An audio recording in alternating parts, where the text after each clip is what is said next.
नमस्कार। आज हम बात करेंगे गायकी के एक ऐसे पहलू की जिस पर अक्सर ध्यान नहीं जाता, लेकिन जो एक अच्छी परफॉर्मेंस को शानदार बना सकता है। जी हाँ, ये है बॉडी लैंग्वेज का जादू। तो सवाल ये उठता है कि एक यादगार, एक शानदार परफॉर्मेंस का आखिर राज क्या है? क्या वो सिर्फ एक कमाल की आवाज है या फिर उससे भी बढ़कर कुछ और है? चलिए इस पहेली को मिलकर सुलझाते हैं। और जवाब है बॉडी लैंग्वेज। एक बेहतरीन परफॉर्मर सिर्फ अपनी आवाज से नहीं बल्कि अपने पूरे वजूद से गाता है। यही वो जादू है जो सुनने वालों को देखने पर मजबूर कर देता है और उन्हें परफॉर्मेंस से दिल से जोड़ता है। और इसका असर वाकई चौंकाने वाला हो सकता है। एक कमजोर बॉडी लैंग्वेज से परफॉर्मेंस एकदम अकड़ी हुई, घबराई हुई और कह सकते हैं बनावटी लग सकती है। वहीं दूसरी तरफ एक अच्छी बॉडी लैंग्वेज उसी परफॉर्मेंस को प्रोफेशनल, आत्मविश्वासी और इमोशन से भरा हुआ बना देती है। फर्क साफ है ना? तो फिर इस मजबूत बॉडी लैंग्वेज की शुरुआत होती कहां से है? इसकी जड़ें प्रदर्शन की नींव में ही छिपी हैं। और ये नींव शुरू होती है सबसे पहली और सबसे बुनियादी चीज से, पोस्चर, यानी खड़े होने का तरीका। सोचिए, जब शरीर बिल्कुल सीधा हो, कंधे और गर्दन एकदम रिलैक्स्ड, तो आवाज को बाहर आने का एक खुला रास्ता मिल जाता है। ये एक मजबूत और दमदार आवाज की पहली शर्त है। ठीक है, तो पोस्चर की नींव तो मजबूत हो गई। अब बारी है उस पर भावनाओं की एक खूबसूरत इमारत खड़ी करने की।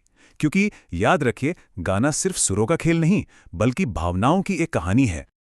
और ये भाव असल में दो तरीकों से बाहर आते हैं।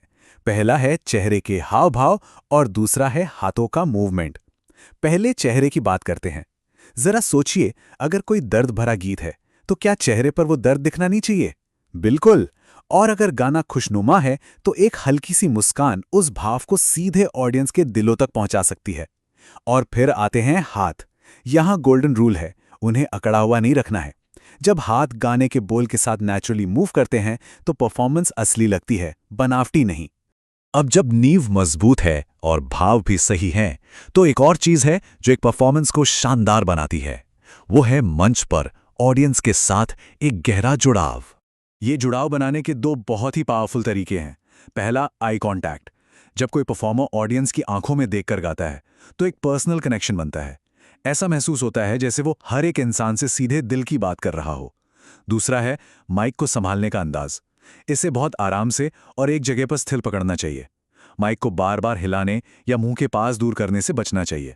ये न सिर्फ देखने वालों का ध्यान भटकाता है बल्कि आवाज की क्वालिटी पर भी सीधा असर डालता है। तो आइए इन सभी टुकड़ों को जोड़कर देखते हैं कि एक शक्तिशाली प्रदर्शन का असली फॉर्मूला क्या है। यहां एक सुनहरा नियम याद रखना बहुत जरूरी है। ओवर एक्टिंग से हर हाल में बचना है। बॉडी लैंग्वेज हमेशा नेचुरल और असली लगनी चाहिए, क्योंकि जिस पल वो बनावटी लगी, समझिए पूरा का पूरा मैजिक खत्म हो सकता है।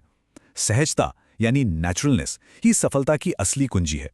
तो आखिर वो अंतिम सूत्र क्या है? वो कौन सी चाबी है जो एक अच्छी गायकी को एक कभी ना भूलने वाली परफॉर्मेंस में बदल देती है? और ये रहा वो जादुई फॉर्मूला। आवाज प्लस सही एक्सप्रेशन और प्लस सही बॉडी लैंग्वेज, इन तीनों का संगम ही एक पावरफुल परफॉर्मेंस को जन्म देता है। ये तीनों एक दूसरे के बिना अधूरे हैं, एक टीम की तरह काम करते हैं। तो अब सवाल ये उठता है कि अगली परफॉर्मेंस में सबसे पहले किस चीज पर काम किया जा सकता है? पोस्चर पर, एक्सप्रेशन पर या फिर ऑडियंस से कनेक्शन बनाने पर? सोचिएगा जरूर।